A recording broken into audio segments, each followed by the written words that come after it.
Our nation's racial divide definitely in the spotlight in America right now.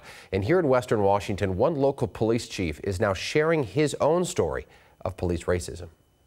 On America's northern border in the city of Blaine, Police Chief Donnell Tanksley sees what's happening across our country from a different perspective. This is a situation that we have to talk about and we have to face it. Growing up in Ferguson, Missouri, Tanksley saw his share of racism. Ferguson was ground zero for violent protests 5 years ago after the death of Michael Brown at the hands of a white police officer. But it was long before that when Tanksley says he had an experience that changed him forever.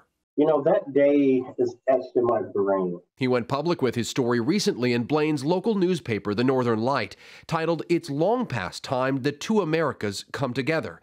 Chief Tanksley writes about a Sunday morning when he and friends loaded up 2 cars to go horseback riding outside St. Louis. But on the way, Tanksley says he and his friends, who are all black, were pulled over by 4 or 5 white police officers. He remembers the officers harassing the group with racial slurs. Tanksley remembers being stunned, knowing the encounter was about much more than a turn signal violation. It didn't sit right then, it doesn't sit right today. And when you have 4 to 5 police cars stop you, they were waiting on us. And that's even scarier. They were waiting. They were all eventually released. But from that moment on, Tanksley knew he wanted to be a cop to right those wrongs. They were shocked that, each person had a driver's license. We didn't have any weapons that were illegal. Chief, is there anything from those experiences that you think helps make you a better police chief there in Blaine?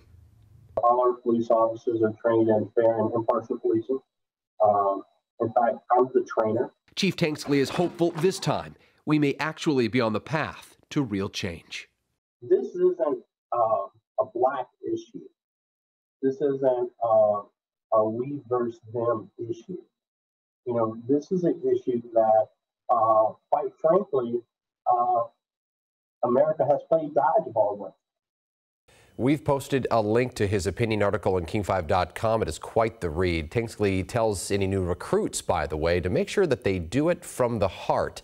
One change he thinks may help: make police officers take an oath to uphold the law more frequently as a reminder of why you wear the badge in the first place.